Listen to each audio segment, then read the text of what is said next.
का जिनकी इच्छा है वो कृपया मंच के सामने है और मंत्री महोदय का माला और साफा पहनाकर स्वागत करें।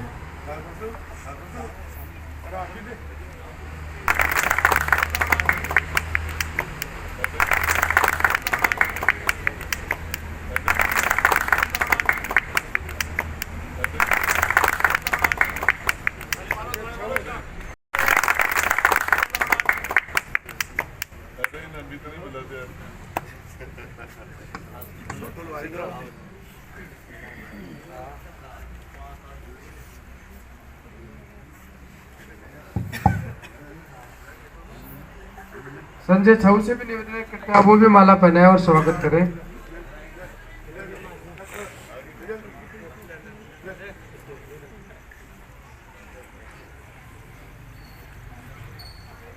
राजेंद्र जी मारवाल जी का भी स्वागत के लिए मैं बुलाना चाहूंगा।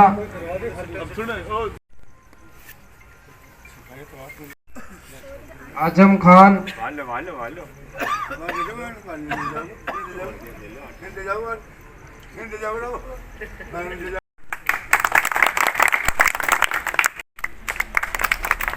निवेदन करना चाहता हूं कि आप लोग सब लोग इंतजार करें और आपसे क्षमा चाहते हैं, थोड़ा सा मंत्री साहब थोड़ा लेट हो गए किसी वजह से। तो आप सभी से मेरा निवेदन है कि आप लोग एक जगह एकजुट होके अपने मंत्री जी को कामयाब करना है और अपने अपने वार्ड में अपने अपने क्षेत्र में अपना और स्वागत।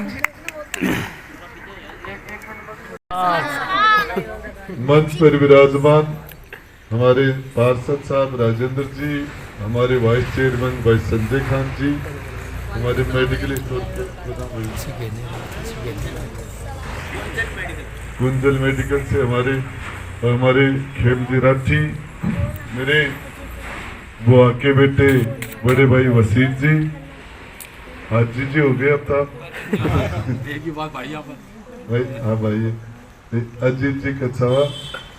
तो प्रोग्राम होगा गुढ़ा में 2-3 प्रोग्राम ज्यादा बड़े हो गए, 500 700 लोग हो गए, ज्यादा हो गए, इसलिए वहां से निकलने में मुझे थोड़ा विलंब हुआ।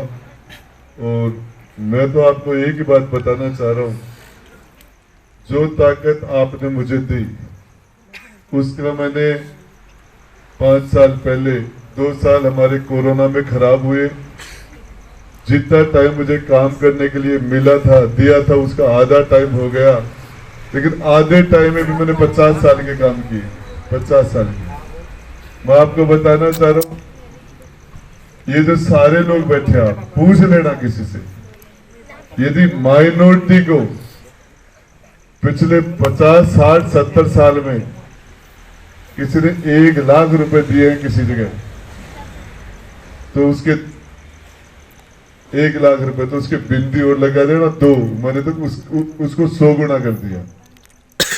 आज उदयपुर में किसी जनाजे में गया था, तो मैं वहां बैठा बैठा सोच रहा था कि यह जगह ही नहीं है, शहर में लोग कहाँ जाएंगे। पिछले टाइम में मैंने पूरी ताकत लगा के शहर के बिल्कुल नजदीक 17-18 बीघा जमीन मैंने कब्रिस्तान के लिए अलॉट करवाई थी। मैंने मेरा सारा काम कर दिया था, सिर्फ बाउंड्री नहीं बना पाया था, चुनाव हो गए, उसके बावजूद जो अलॉटेड जमीन थी उसको राज बदलते ही उस पर कब्जे कर दिए, दूसरे भवन बना दिए, इलीगल तरीके से, गैर कानूनी तरीके से।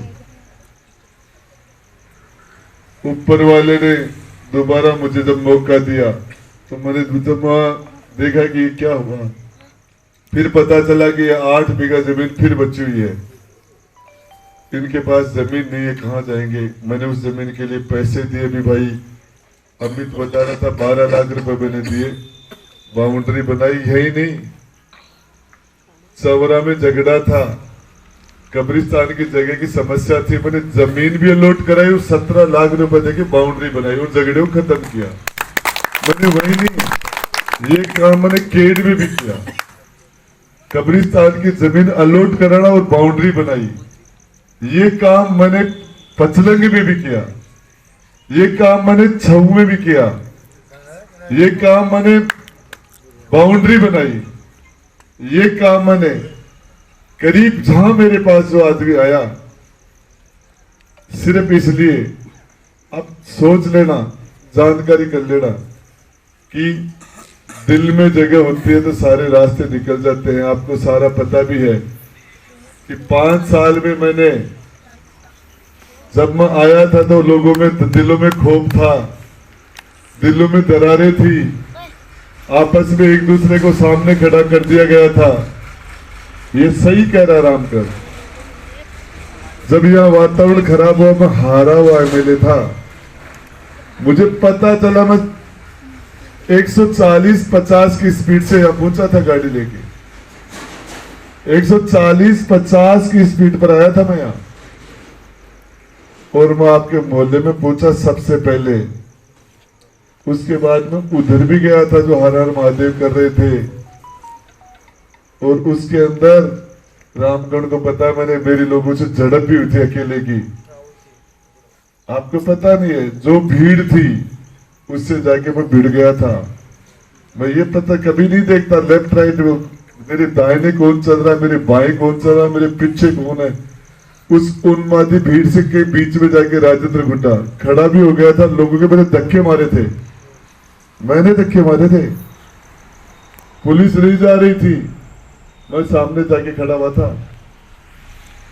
धरती पर ऐसा आदमी मिल जाएगा, नहीं मिलेगा आपको, आप सोच सकते हो। मेरी माँ के हम 11 बेटे हैं, मेरे तो एक ही है, मेरे एक ही बेटा है, लेकिन मैंने उस बच्चे को 16 साल की उम्र में कहां भेजा था पता है? गुड़ा के अंदर कब्रिस्तान के, मैं जयपुर था, पता चला कब्रिस्तान के मंदिर में कोई बजरंग दल बन के 50-40 लोग चले गए, जो काम चल रहा था उसको रोक दिया, काम चलाने वाले के धक्के मार दिए। मेरे पास एक लड़का फिरोज है वहां, उसका हम फौजी बोलते हैं उसको, उसका मेरे पास फोन आया, बोले दादा हमारी तो ऐसी तैसी कर दी लोगों ने। मैंने क्या हुआ? बोलो जो हमारे साथ दादागिरी कर रहे हैं, मारपीट कर रहे हैं, मैंने मेरे बेटे को भेजा था, मैंने कहा हिसाब कर देना, जा हिसाब कर देना। 50 लोगों ने एक बच्चे को भेजा था।